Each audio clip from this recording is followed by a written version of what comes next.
Ada beberapa kelebihan atau kemudahan dengan cara kremasi jenazah. Kremasi jenazah tidak bertentangan dengan Alkitab. Api bukan simbol kebencian atau penghukuman, tapi simbol kekuatan dari Allah. Kremasi tidak berpengaruh kepada kebangkitan pada akhir zaman. Saat ini, praktek kremasi semakin diminati orang dan tempat-tempat kremasi atau krematorium semakin banyak di berbagai kota.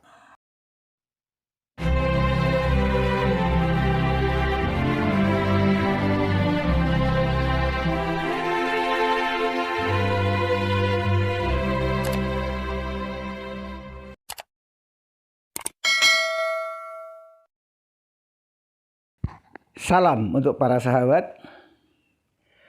Kali ini Gema Suara Iman akan mengulas tentang kremasi jenazah. Setuju atau tidak? Sahabat Suara Iman, apa yang dimaksud dengan kremasi? Kremasi itu merupakan suatu proses pengebuan jenazah atau praktek mengubah jenazah manusia menjadi abu dengan cara membakar. Sebenarnya kremasi itu merupakan proses pengembalian jasad atau daging manusia menjadi tanah dengan cara pengabuan jenazah setelah manusia itu meninggal. Dalam Alkitab Kejadian 3 ayat 19, Tuhan berfirman, "Dengan berpeluh engkau akan mencari makananmu, sampai engkau kembali lagi menjadi tanah. Karena dari situlah engkau diambil, sebab engkau debu, dan engkau akan kembali menjadi debu." Manusia berasal dari tanah dan harus kembali ke tanah. Lalu, apa yang dilakukan manusia untuk mengembalikan daging manusia itu menjadi tanah? Ada beberapa cara yang dilakukan manusia, seperti dikubur di dalam gua, dikubur di dalam tanah, dikremasi, dilarung ke laut, dan lain-lain. Dan cara apapun yang dilakukan manusia, daging manusia itu tetap akan kembali menjadi tanah. Dengan cara dimakamkan di gua, dikubur di tanah, dilarung ke laut, atau dikremasi, semuanya akan kembali menjadi tanah. Bahkan daging manusia yang dimakan binatang buas atau dimakan ikan di laut, semuanya akan kembali menjadi tanah. Karena Tuhan sudah menciptakan hukum, daging manusia harus kembali ke tanah. Apa kata Alkitab tentang perlakuan manusia terhadap daging atau jenazah orang mati? Kitab Kejadian 49 ayat 30 dan 31 dikatakan, "Di dalam gua yang di ladang Makpela di sebelah timur Mamre di tanah Kanaan, ladang yang telah dibeli Abraham dari Efron orang Het itu untuk menjadi kuburan milik. Disitulah dikuburkan Abraham beserta Sarah istrinya. Disitulah dikuburkan Ishak beserta Ribka istrinya." Dalam Yohanes 11 ayat 38 dan 43 dikatakan, "Maka masgullah pula hati Yesus. Lalu ia pergi ke kubur itu. Kubur itu adalah sebuah gua yang ditutup dengan batu. Dan sesudah berkata demikian, Berserulah ia dengan suara keras, "Lazarus, marilah keluar." Sedangkan dalam 1 Samuel 31 ayat 11 dan 12 dikatakan, ketika penduduk Yabes Gilead mendengar tentang apa yang telah dilakukan orang Filistin kepada Saul, maka bersiaplah segenap orang gagah perkasa. Mereka berjalan terus semalam-malaman, lalu mengambil mayat Saul dan anak-anaknya dari tembok kota Betsean. Kemudian pulanglah mereka ke Yabes dan membakar mayat-mayat itu di sana.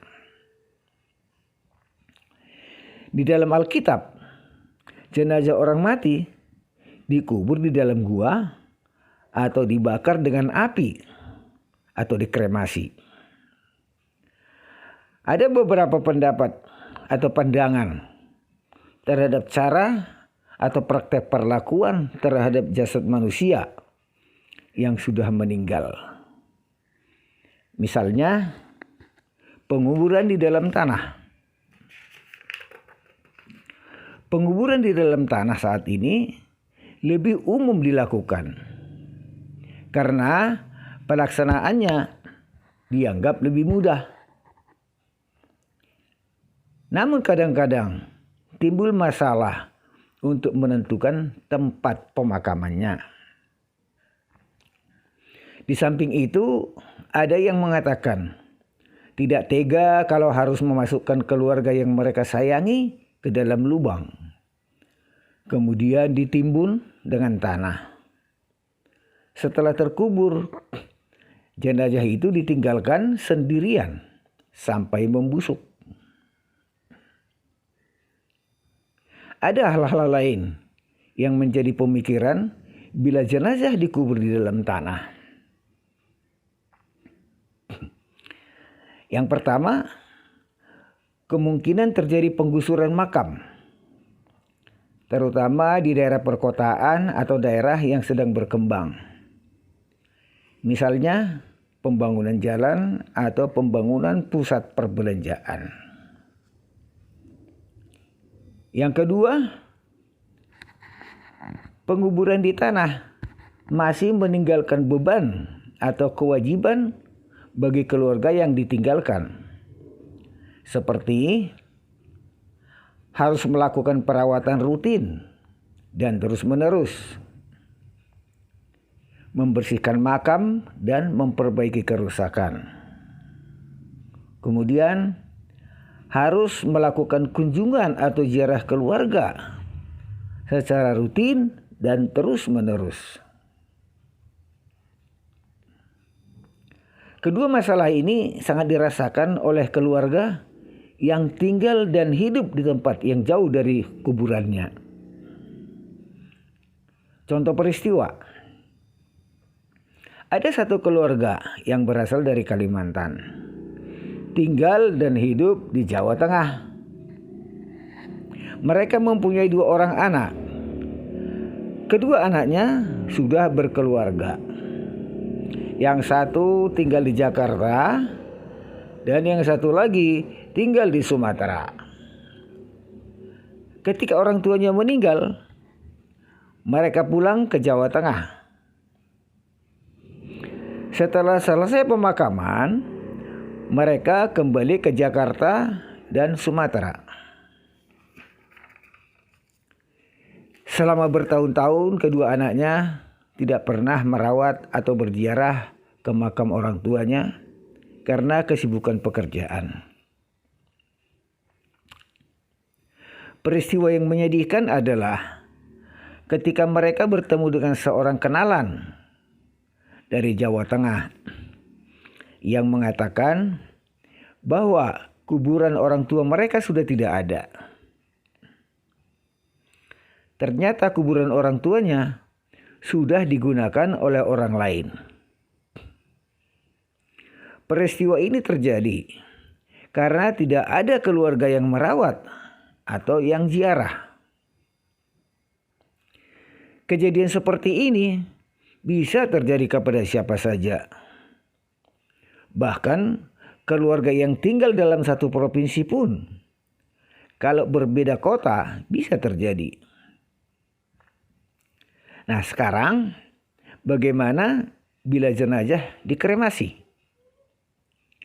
Ada beberapa kelebihan bila jenazah dikremasi. Yang pertama, tidak ada penggusuran. Yang kedua, keluarga tidak dibebani kewajiban merawat makam atau ziarah keluarga. Karena ketika acara kremasi selesai, keluarga tinggal menentukan penyimpanan abu jenazah atau dikubur di tempat tertentu.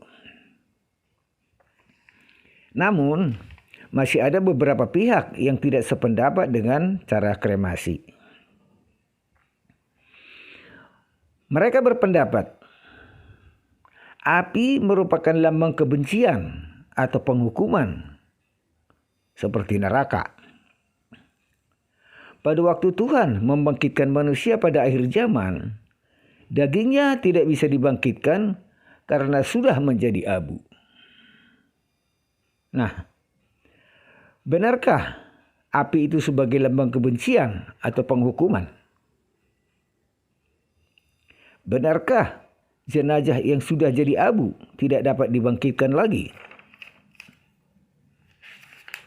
Mari kita baca Alkitab. Keluaran 19 ayat 18 mengatakan, Gunung Sinai ditutupi seluruhnya dengan asap, karena Tuhan turun ke atasnya dalam api. Asapnya membubung seperti asap dari dapur, dan seluruh gunung itu gemetar sangat. Dikatakan Tuhan menampakkan diri kepada bangsa Israel dalam rupa api.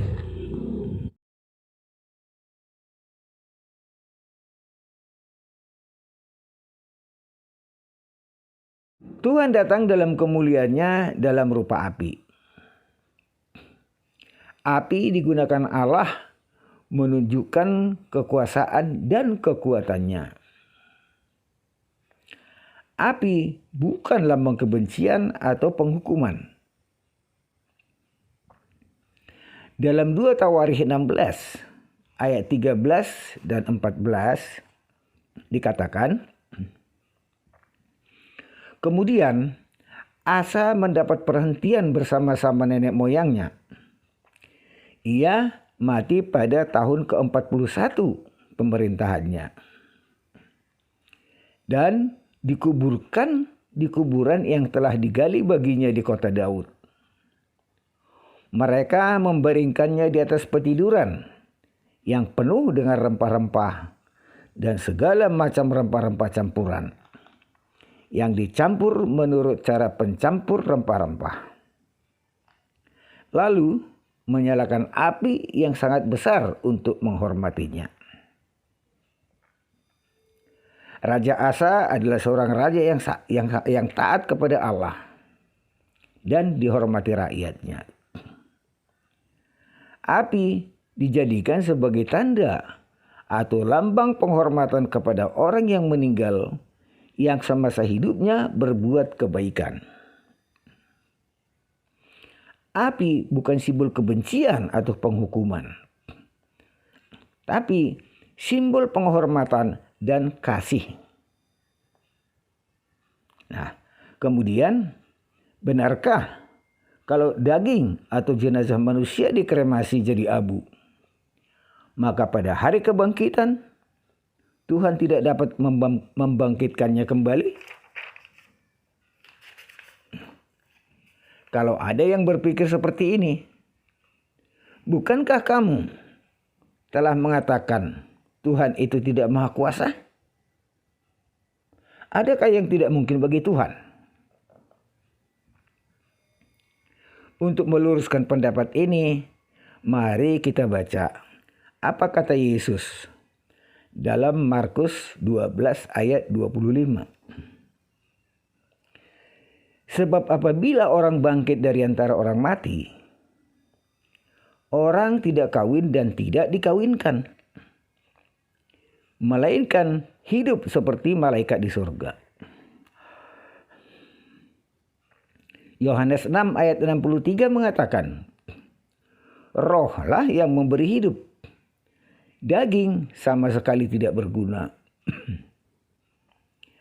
Perkataan-perkataan yang kukatakan kepadamu adalah roh dan hidup.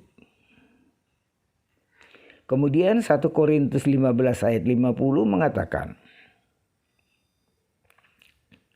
saudara-saudara, inilah yang hendak kukatakan kepadamu, yaitu bahwa daging dan darah tidak mendapat bagian dalam kerajaan Allah. Dan bahwa yang binasa tidak mendapat bagian dalam apa yang tidak binasa. Dalam ketiga ayat ini sudah jelas dikatakan, orang yang dibangkitkan dari kematian akan hidup di surga seperti malaikat. Malaikat itu roh, tidak memiliki daging seperti manusia. Artinya, manusia yang dibangkitkan dan naik ke surga adalah rohnya, bukan dagingnya. Daging tidak berguna sama sekali. Daging hidup karena roh. Manusia hidup di surga tidak membutuhkan daging.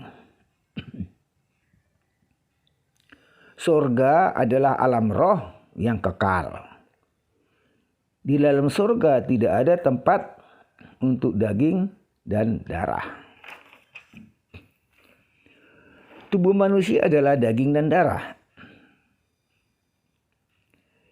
Daging manusia yang sudah mati akan binasa, lenyap, karena sudah kembali ke asalnya menjadi tanah. Yang sudah binasa akan tetap binasa. Tidak akan pernah kembali menjadi ada. Yang akan dibangkitkan pada akhir zaman adalah roh manusia, bukan dagingnya. Itulah sebabnya, meskipun manusia mati dimakan binatang buas atau dimakan ikan di laut, kebangkitannya tidak ada hubungannya dengan dagingnya. Dari semua ulasan kita tadi dapat kita lihat, yang pertama, ada beberapa kelebihan atau kemudahan dengan cara kremasi jenazah. Yang kedua, kremasi jenazah tidak bertentangan dengan Alkitab. Yang ketiga, api bukan simbol kebencian atau penghukuman, tapi simbol kekuatan dari Allah. Keempat, kremasi tidak berpengaruh kepada kebangkitan pada akhir zaman. Yang kelima, saat ini praktek kremasi semakin diminati orang. Dan tempat-tempat kremasi atau krematorium semakin banyak di berbagai kota. Sahabat Suara Iman, itulah sekilas ulasan kita tentang kremasi dan jenazah. Percayalah, Tuhan akan selalu membimbing kita.